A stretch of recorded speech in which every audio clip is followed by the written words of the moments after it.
Hi and welcome back to The Real Vibe with Imani, and we continue with our topic where we are discussing about seeing a blessing in disguise.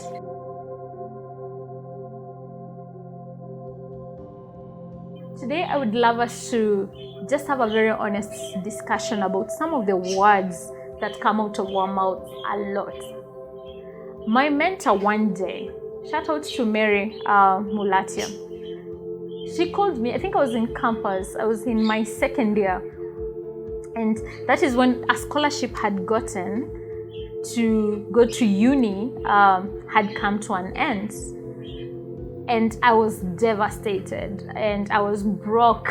I remember I had to leave hostel. I went to Daystar University, and it's one of the really good schools that you can consider, going to. I remember I had to leave the hostel I was staying in to go and to rent a small cubicle outside campus.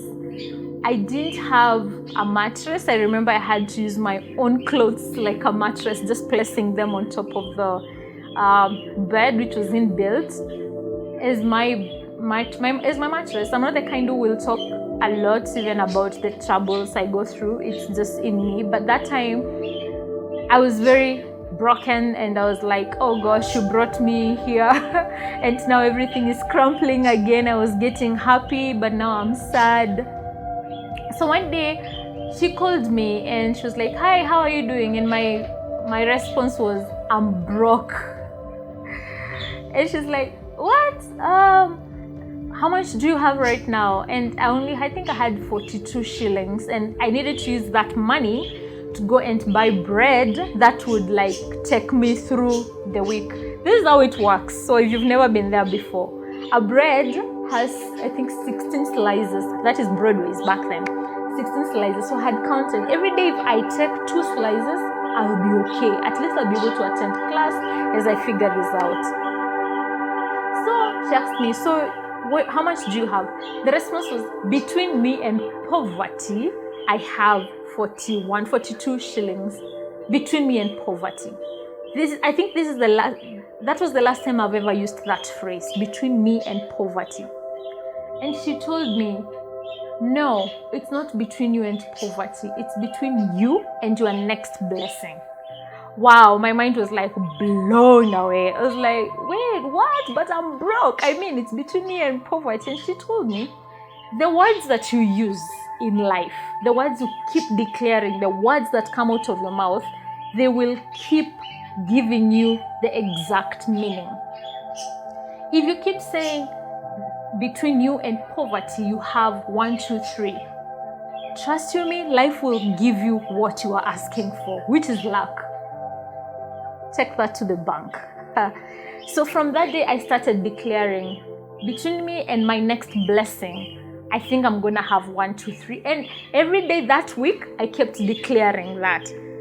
Somebody was touched to pass by school to come and see how I was doing. And they insisted to come and see where I was sleeping.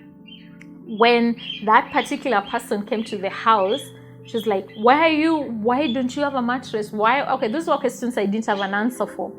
I was like, yeah, this is what I have and this is how I'm surviving. This person went, got me a mattress, bought me gas, got me food, utensils.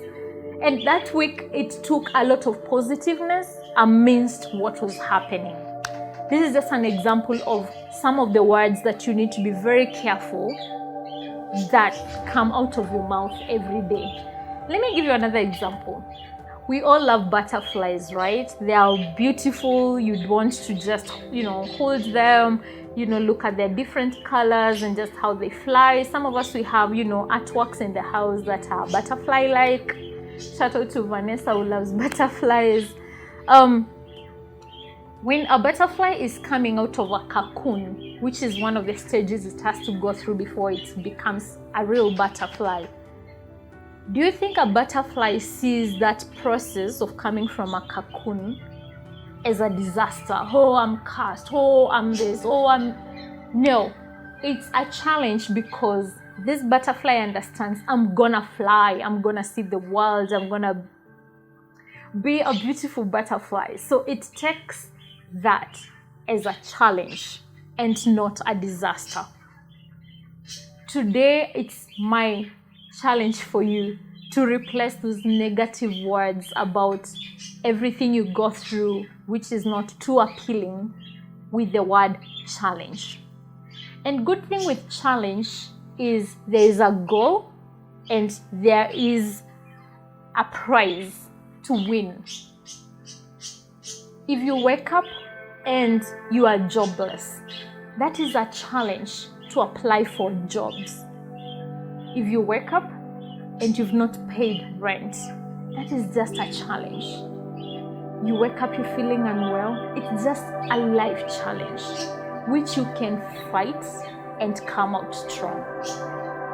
The other phrase that we love to throw around is life is not fair. Life is not fair. Every time something happens to you, you say, yeah, it happened because life is not fair. It will never be fair. Do you know the words you keep saying have a way of attracting exactly that in your life? Let me even bring it home to my dear sisters. You get hurt by a certain man, and in your head, you think all men are DOGS. That is what you think. And then you wonder, why do you still keep attracting the same kind of people who will take you through the exact experience you went through? It's because that's what you are attracting. You just keep declaring that, and that is what you are attracting. What if you sit down and say, from today, I'm not going to be a victim of circumstances. What can I do about what I'm going through? How can I maintain a positive mindset about everything I'll ever go through? Life will always throw issues at you. Life is not a guarantee it will always be smooth. No, it's not. Do not fall into depression when you can do something about it today. Depression is a bad thing to go through. It's the worst to go through. Have you had people throw themselves out like from buildings and they die? Have you had people who they are afraid to even date anyone? They're afraid to even start a family. They're afraid to even apply for a certain role because what do they think? That's not me. That's not meant for me. You deserve everything good, no matter what you will ever go through. Today, as I've said, we must train our minds. You have to speak to yourself. Let me give you another short story. There was a time I went through a really hard and bad heartbreak. Someone I loved back then, someone I honestly cared about, and it just didn't work, and that really hurt me, honestly, really bad. And then I came to realize that person is not to be entirely blamed for what happened. I also contributed to that. So how can I make me a better person and get the person who is meant to love me for me? It's not my job to get them. They find me. That's what the Bible says. A man finds a woman. So just building me to get to that point where I have to work on certain things.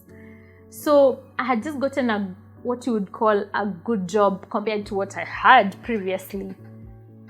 And I decided to take a trip, just me, alone. I carried a notebook. I left all the electronics. Definitely I'd paid for the place that I was supposed to go.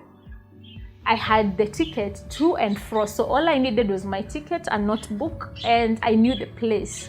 So I left my phone, my everything, and any gadgets. I just had to leave it. And then this was a 2-week thing for me alone.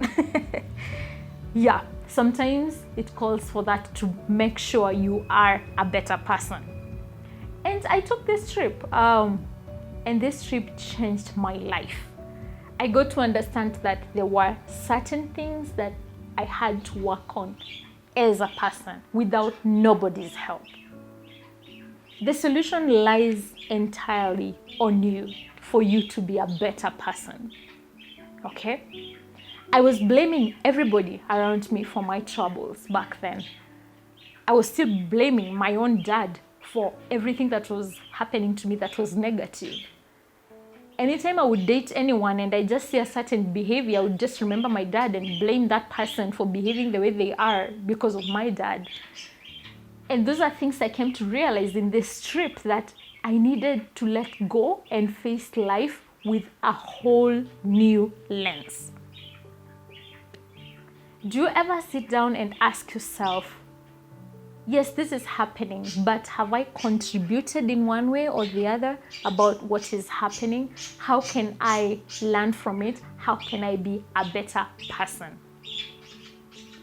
Everything that happens to you, everything that happens to me, we have a role to play.